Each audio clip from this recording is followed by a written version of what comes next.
ఓరుగల్ అందాలు YouTube channel ప్రేక్షకులకు స్వాగతం. నేడు మనం పర్వతగిరిలోని పర్వతాల శివాలయాన్ని దర్శించుకుందాం. కాకతీయుల కాలంలో బ్రహ్మసూత్ర శివలింగం కూడిన శివాలయంగా నిర్మితమై ఆనాడు నిత్య ధూప దీప నైవేద్య కైంకర్యాలతో అసంఖ్యాక భక్తులు శివయ్యను దర్శిస్తుంటే అంగరంగ వైభవంగా అలరారిన కాకతీయుల ఆలయం ఇది. మొదట్లో అద్భుత శిల్పకళా నైపుణ్యంతో కలకల్లాడిన ఈ దేవాలయం తర్వాతి రోజుల్లో భక్తుల పూజలు లేక వెలవెలబోయింది.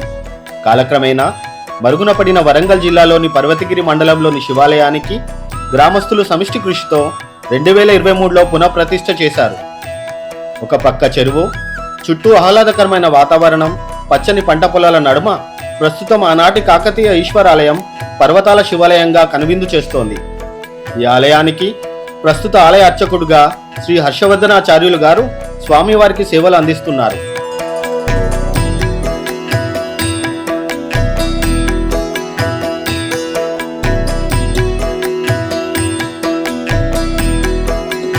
వరంగల్ జిల్లా కేంద్రం నుండి 33 కిలోమీటర్ దూరంలోని పర్వతగిరిలోని పర్వతాల గుట్టకు సమీపంలో సుమారు 700 ఏళ్ల క్రితం ఈ ఆలయాన్ని కాకతీయ ప్రతాపరుద్రుని కాలంలో నిర్మించినట్టు తెలుస్తోంది.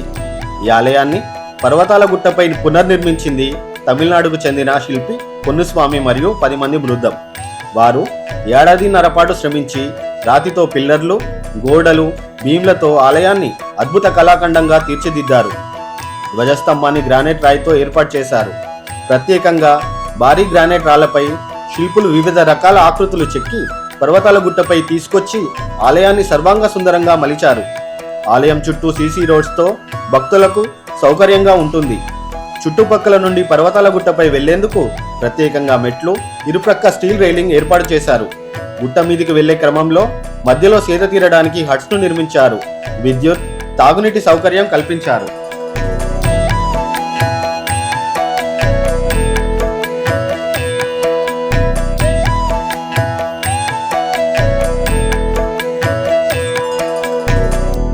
ఈ ఆలయాన్ని నూతన హంగులతో నిర్మించడానికి ఆనాటి మంత్రివర్యులు ఎర్రబెల్లి దయాకర్రావు గారు దేవాదాయ శాఖ నుండి 70 లక్షలు కేటాయించగా, గ్రామస్తులు, దాతల సహకారంతో ఆలయ వ్యవస్థాపక అధ్యక్షుడు కల్లడ వాస్తవ్యులు, దయాకర్రావు గారి బంధువు, ఆర్డీఎఫ్ అధినేత అయిన ఎర్రబెల్లి రామ్మోహన్ రావు గారు సుమారు 7 కోట్లు వెచ్చించి ఆలయాన్ని అద్భుతంగా తీర్చిదిద్దారు. ఈ ఆలయం జనవరి 26-28, 2023న మహాకుంభాభిషేకంతో అంగరంగ వైభవంగా జరిగిన వేడుకల నడుమ భక్తులకు అందుబాటులోకి వచ్చింది. కాలక్రమేణా మరుగున పడి శిథిలావస్థకు చేరిన కాకతీయుల కాలం నాటి ఆలయాన్ని చారిత్రక గుర్తులు చెరగకుండా సర్వాంగ సుందరంగా తీర్చిదిద్దిన పర్వతగిరి గ్రామస్తులు మరియు ఆర్డీఎఫ్ అధినేత అయిన రామ్మోహన్ రావు గారు ఎంతో అభినందనీయులు. ఇలాంటి చారిత్రక ఆలయ విశేషాలు తెలుసుకోవడానికి మా ఓరుగల్లు అందాలు ఛానల్ను ఆదరించగలరు.